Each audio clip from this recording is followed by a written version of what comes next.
ମୁଁ ତ ସେ ରୁମ୍ ଭିତରକୁ ମୋ ସାଙ୍ଗକୁ ଖୋଜିବାକୁ ଯାଇଥିଲି, କିନ୍ତୁ ମୋତେ କ'ଣ ଜଣାଥିଲା କି ମୋତେ ତ ମୋ ସାଙ୍ଗ ମିଳିଯିବ, କିନ୍ତୁ ସେ ପୂର୍ବ ପରି ନଥିବ ବୋଲି। କାହିଁକି ନା ଆଜି ତା ସହିତ ଯାହା ଘଟିଛି ଶୁଣିଲେ ଆପଣମାନଙ୍କ ରୁମ୍ ଟାଙ୍କୁରିଯିବ। ଆପଣ ବିଶ୍ୱାସ ବି କରିପାରିବେନି ଯେ ଭଗବାନ ବନେଇଥିବା ଏଇ ମଣିଷ ଏତେ ତଳକୁ ଖସିଯିବ ବୋଲି। ଆପଣମାନଙ୍କୁ ଏ ସତ କାହାଣୀ ଶୁଣିବା ପୂର୍ବରୁ ଗୋଟେ କଥା କହିବାକୁ ଚାହୁଁଛି କି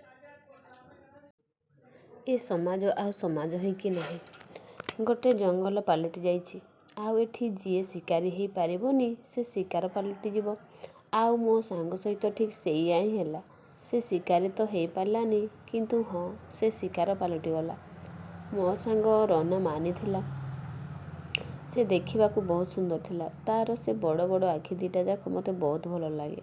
ତା'ର ସେଇ ଆଖିରେ ବଡ଼ ବଡ଼ ସ୍ୱପ୍ନ, ଆଶା ଆଉ ଆକାଂକ୍ଷା ଥିଲା। ସେ ତା' ପରିବାର ପାଇଁ ଆଉ ଦେଶ ପାଇଁ କିଛି କରିବାକୁ ଚାହୁଁଥିଲା।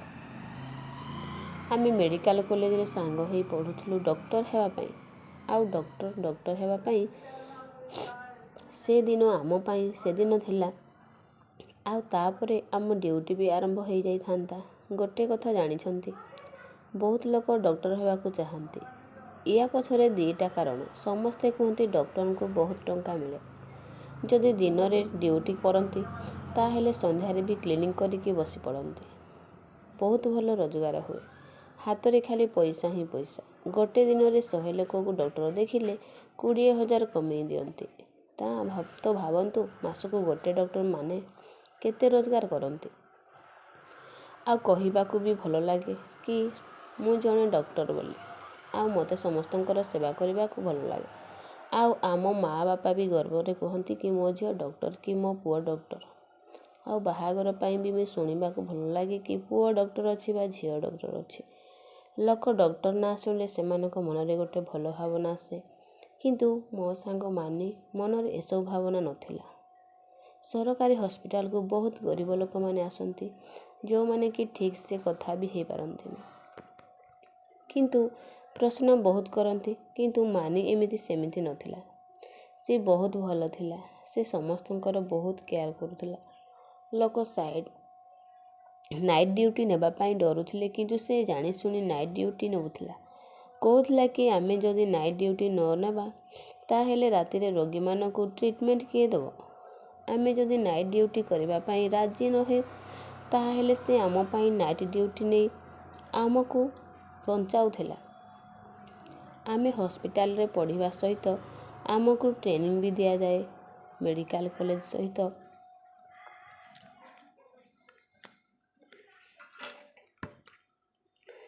ହସ୍ପିଟାଲରେ ମିଶିକି ଥିଲା।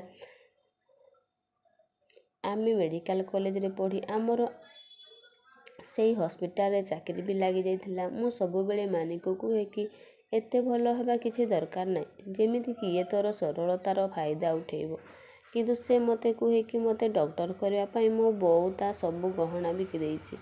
ମୋ ବାପା ଘର ବି ବନ୍ଧା ରଖିଦେଇଛନ୍ତି। ମୁଁ ଗୋଟେ ଛୋଟ ସହରରୁ ଆସିଲି ଡକ୍ଟର ପାଇଁ, ଆଉ ଡକ୍ଟର ବି ହେଇଗଲି। ଆଉ ଯଦି ମୁଁ ରୋଗୀମାନଙ୍କର ସେବା ନ କରେ ତାହେଲେ ଡାକ୍ତରୀ ପାଠ ପଢ଼ି ଡକ୍ଟର ହେବା ଲାଭ କ'ଣ? ପଇସା ତ ଆଉ କେଉଁ କାମ କଲେ ବି ମିଳିଯିବ। ଗୋଟେ ନାରୀ ପାଇଁ ବି ପଇସା ରୋଜଗାର କରିବା କିଛି ମୁସ୍କିଲ କାମ ନୁହେଁ। ଖରାପ କାମ କଲେ ବି ରୋଜଗାର ହେଇଯିବ, କିନ୍ତୁ ଆମକୁ ଠିକ୍ କାମ କରିବା ଦରକାର। ଏଇ ତ ହେଉଛି ଜୀବନ। ମୋତେ ତା କଥା ଭାଷଣ ପରି ଲାଗେନି। ସେ ଯାହା କୁହେ ଠିକ୍ ହିଁ କୁହେ। କିନ୍ତୁ ତା'ର ଏଇ ଅବସ୍ଥା ମୋତେ ଯେମିତି ଦହଲେଇ ଦେଇଛି। ମୋର ମନେ ଅଛି ଏଇ ଅଗଷ୍ଟ ମାସେ ତା'ର ନାଇଟ୍ ଡ୍ୟୁଟି ଅଛି, ଆଉ ମୋର ବି ନାଇଟ୍ ଡ୍ୟୁଟି ଅଛି। ଡକ୍ଟର କହୁଥିଲେ ସବୁବେଳେ ସେଇ ଗୋଟିଏ ଡକ୍ଟରଙ୍କର ବାରମ୍ବାର ନାଇଟ୍ ଡ୍ୟୁଟି ଆସୁଛି। କମ୍ ସେ କମ୍ ତାଙ୍କୁ କେହି ସାହାଯ୍ୟ ତ କର। ଆଜି ହସ୍ପିଟାଲରେ ବହୁତ ପେସେଣ୍ଟ ଅଛନ୍ତି। ଆମର ସିଫ୍ଟ ବହୁତ ଲମ୍ବା ଯାଇଥିଲା, ପୁରା 36 ଘଣ୍ଟା ହେଇଯାଇଥିଲା। ଯଦି କେଉଁ ଡକ୍ଟର ନାଇଟ୍ ଡ୍ୟୁଟି ଥାଏ ତା'ମାନେ ନୁହେଁ ଯେ ସେ ପୁରା ରାତି ନ ଶୋଇ ଚେଇଁକି ରହିବେ। ନାଇଟ୍ ସିଫ୍ଟ ମାନେ ଡକ୍ଟର ରାତିରେ ହସ୍ପିଟାଲରେ ଅଛନ୍ତି। ଆପଣ ତାଙ୍କଠାରୁ ସାହାଯ୍ୟ ନେଇପାରିବେ। ସେତିକି ଇମର୍ଜେନ୍ସି ହେଲେ ଡକ୍ଟରଙ୍କୁ ଡାକନ୍ତି। ତା'ମାନେ ନୁହେଁ ଯେ କୌଣସି ପେସେଣ୍ଟର ସାଲାଇନ୍ ସରିଗଲା, ଟ୍ରିପ୍ ଚେଞ୍ଜ କରିବାକୁ ଡକ୍ଟରଙ୍କୁ ଡାକିବା। ଇଏ ଏଇ କାମ ତ କୌଣସି ଷ୍ଟାଫ୍ ବି କରିପାରିବେ। ଯଦି ରାତିରେ କିଛି ଇମର୍ଜେନ୍ସି କେସ୍ ଆସେ ଡାକ୍ତରଙ୍କୁ ଡକାଯାଏ, ନଚେତ୍ ହସ୍ପିଟାଲରେ ତ ଅଲଗା ରୁମ୍ ଅଛି ଡକ୍ଟରଙ୍କ ନାଇଟ୍ ସିଫ୍ଟ ଡ୍ୟୁଟି ପାଇଁ। ସେ ରୁମ୍ରେ ବେଡ୍ ବି ପଡ଼ିଥାଏ, ଡକ୍ଟର ଚାହିଁଲେ ଶୋଇପାରିବେ। ଯଦି ଇମର୍ଜେନ୍ସି କେସ୍ ଆସେ ଡକ୍ଟରଙ୍କୁ ଡକାଯାଏ। ଏମିତିରେ ସବୁଦିନ ଇମର୍ଜେନ୍ସି କେସ୍ ଆସେନି କି କୌଣସି ମଣିଷ ସବୁଦିନ ରାତି ନ ଶୋଇ ଚେଇଁକି ରହିପାରିବନି।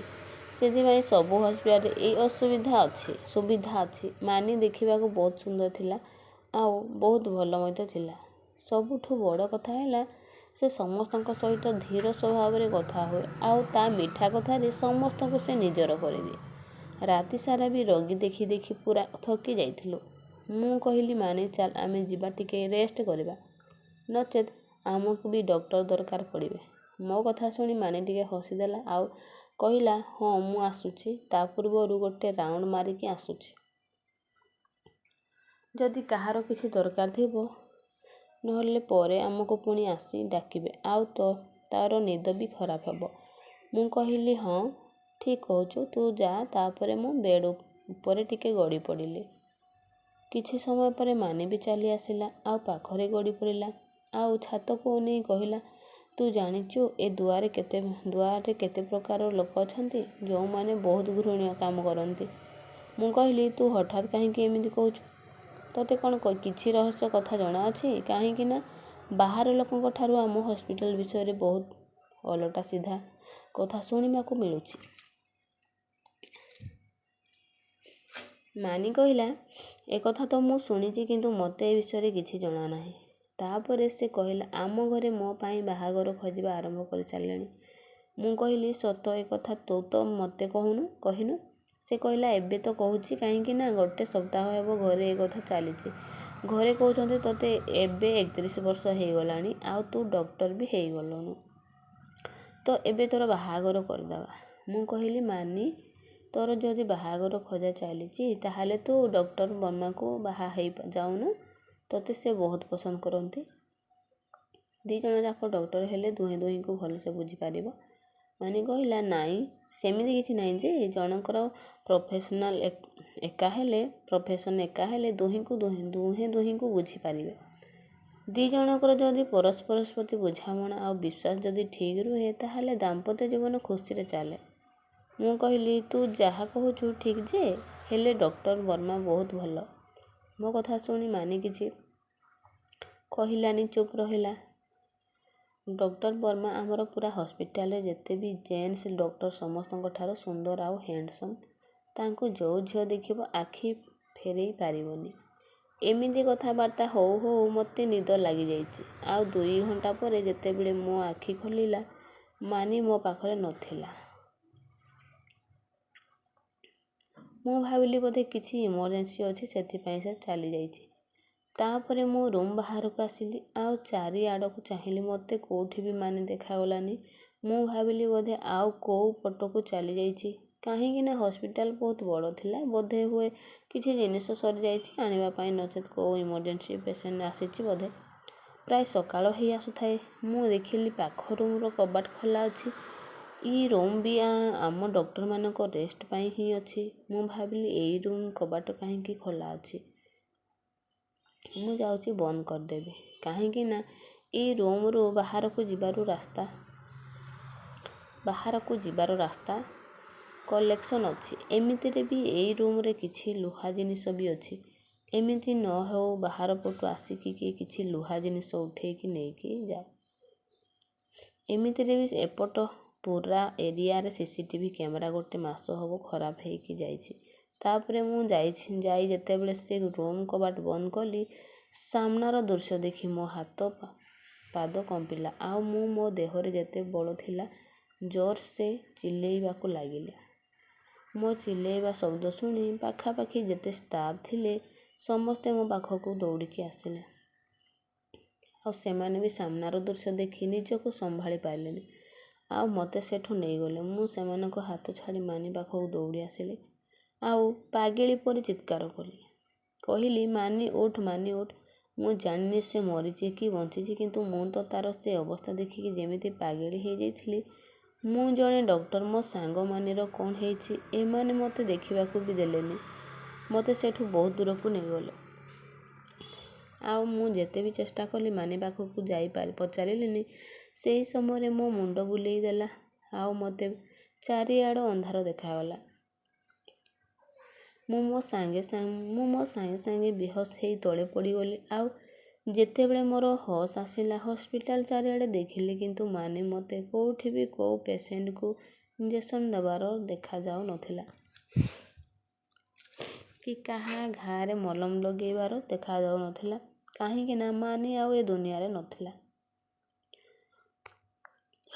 ମୁଁ ଦେଖେ ତ ମାନି ସେଇ ରୁମ୍ରେ ସେମିତି ପଡ଼ିଛି, ଆଉ ତା ଶରୀରରେ କପଡ଼ା ନାହିଁ, ଆଉ ତାର ପୁରା ଦେହ ରକ୍ତରେ ଭିଜି ଯାଇଛି।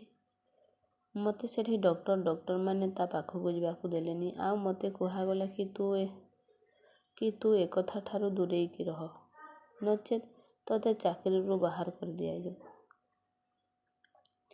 ସେମାନେ କହିଲେ, ଆମକୁ ଲାଗୁଛି ଡକ୍ଟର ମାନି ଆତ୍ମହତ୍ୟା କରିଛି, ମାନେ ସେ ନିଜକୁ ନିଜେ ଶେଷ କରିଦେଇଛି ବୋଲି।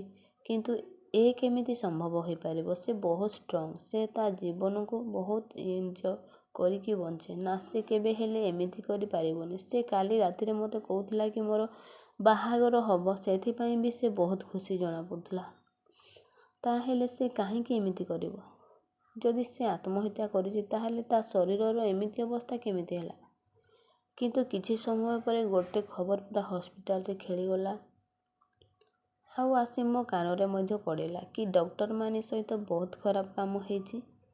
ସେ ଖରାପ କାମ କୋଉ ଜଣେ କରିନି, 8ରୁ 10 ଜଣ କରିଛନ୍ତି। ଡକ୍ଟର ମାନି ତ ଆଉ ଏ ଦୁନିଆରେ ନାହିଁ, କିନ୍ତୁ ମୋ ସହିତ କ'ଣ ବିତୁଥିଲା ସେଇଟା କେବଳ ମୁଁ ହିଁ ଜାଣେ। ମୋତେ ଲାଗୁଥିଲା ଯେମିତି ଏସବୁ ଘଟଣା ଡକ୍ଟର ମାନି ସହିତ ନୁହେଁ, ମୋ ସହିତ ଘଟିଛି ବୋଲି।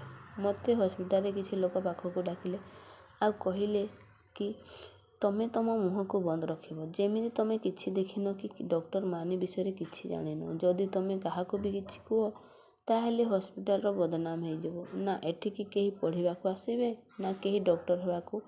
ଆଉ ଯଦି କଥା ନ ମାନି କାହାକୁ ବି କିଛି କୁହ, ତାହେଲେ ଆମେ ତମକୁ ଚାକିରିରୁ ବାହାର କରିଦେବୁ। ଆଉ ତମ ନାଁରେ ପୋଲିସ ଷ୍ଟେସନରେ କମ୍ପ୍ଲେନ୍ କରାଯିବ କି ତମେ ଜଣେ ଭଲ ଡକ୍ଟର ନୁହେଁ ବୋଲି, ତମ ହାତରେ ବହୁତ ପେସେଣ୍ଟ ରହୁଛନ୍ତି ବୋଲି। ତାପରେ ତମକୁ ଆଉ କେଉଁ ହସ୍ପିଟାଲରେ ବି ଚାକିରି ମିଳିବନି। ମୁଁ ବି ଡକ୍ଟର ମାନି ପରି ଗରିବ ଘରର ଥିଲି। ମୋ ବାପା ମା ବି ତାଙ୍କ ଜିନିଷପତ୍ର ବିକି ମୋତେ ଡକ୍ଟର କରିଥିଲେ। ସେଥିପାଇଁ ମୁଁ ଚୁପ୍ ରହିଲି, କିନ୍ତୁ ଭିତରେ ଭିତରେ ଯେମିତି ମୋ ହୃଦୟ ଫାଟି ଯାଉଥିଲା। ମୁଁ ସେଇଠି ଠିଆ ହେଇଛି। ମୋରି ସାମ୍ନାରେ ମାନିର ବାପା ମା'ଙ୍କୁ ଫୋନ୍ କରାଗଲା ଆଉ କୁହାଗଲା କି ତମ ଝିଅ ବହୁତ ନିଶାରେ ଥିଲା, ଆଉ ନିଶାରେ ହିଁ ସେ ଆତ୍ମହତ୍ୟା କରିଛି। ନିଶାରେ ଆତ୍ମହତ୍ୟା କରିଛି ବୋଲି ସେପଟୁ ମାନିର ବାପା ଯାହା କହିଲେ, ସେ କଥା ଶୁଣି ମୋ ଆଖିରେ ଲୁହ ଆସିଗଲା। କାହିଁକି ନା ମାନିର ବାପା କହିଲେ, ସାର୍ ଆପଣ ମୋ ମାନି କଥା କହୁଛନ୍ତି? ଏତେ ସ୍ନେହରେ ସେ ମଉସା ମୋ ମାନି ବୋଲି କହିଲେ।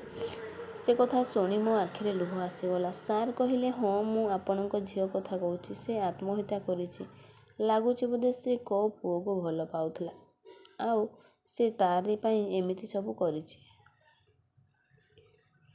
ଆପଣ ଏଠାକୁ ଆସନ୍ତୁ ଆଉ ତା ବଡ଼ିକୁ ଏଠୁ ନେଇ ଯାଆନ୍ତୁ। ଶୀଘ୍ର ଆସନ୍ତୁ, ଆମେ ଆପଣଙ୍କ ଝିଅ ବଡ଼ିକୁ ଆପଣଙ୍କୁ ଦେଇଦେବୁ।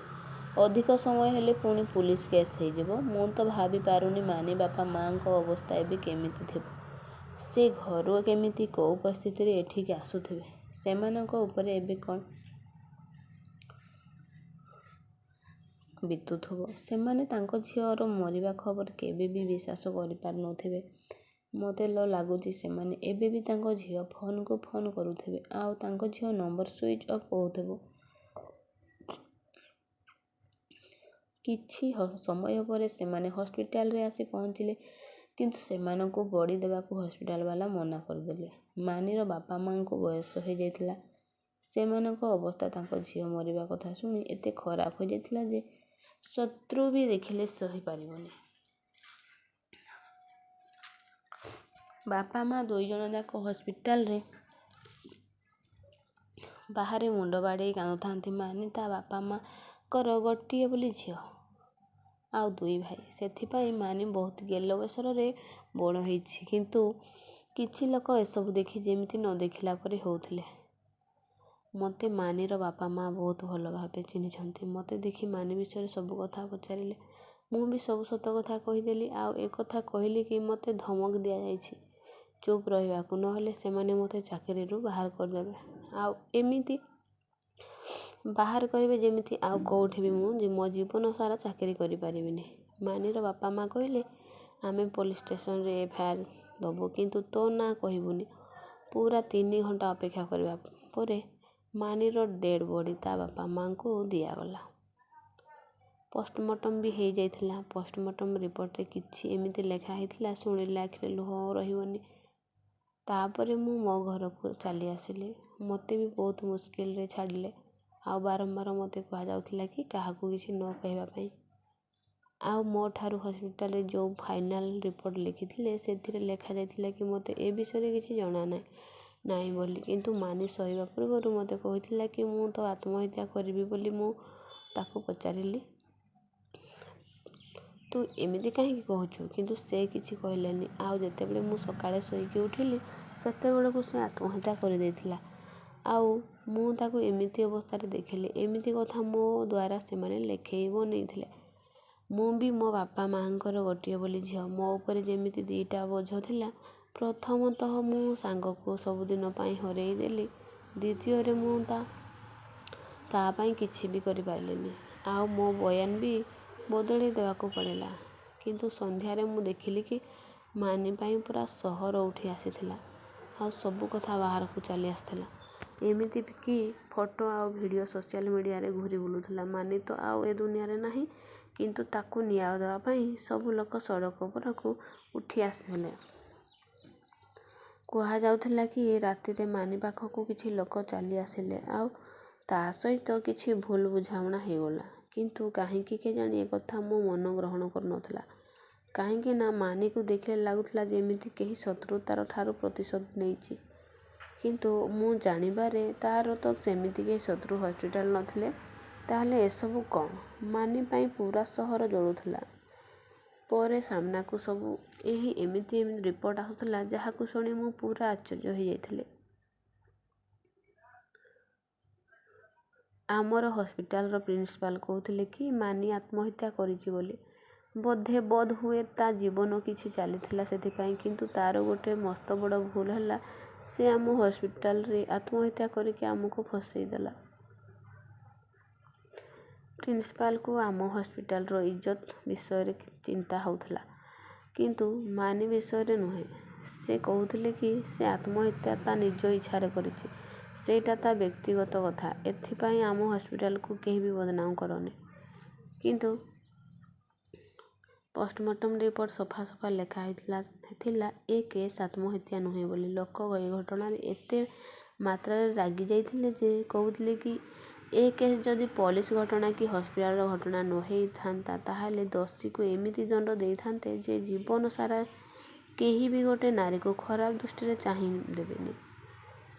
କିଛି ଦିନ ପରେ ଜଣାପଡ଼ିଲା କି ହସ୍ପିଟାଲର କିଛି 2 ନମ୍ବରୀ କାମ ଚାଲିଥିଲା। ଆଉ ସେଥିପାଇଁ ପ୍ରିନ୍ସିପାଲ ବି ସାମିଲ ଥିଲେ। ଏକଥା ମାନି ଜାଣି ଯାଇଥିଲା। ଆଉ ତାକୁ ଚୁପ୍ କରେଇବାକୁ ଏସବୁ କାମ ତା ସହିତ କରାଯାଇଥିଲା। ଯେମିତି ଆଉ କେହି ବି ସେମାନଙ୍କ ବିରୋଧରେ ସ୍ୱର ନ ଉଠେଇବେ।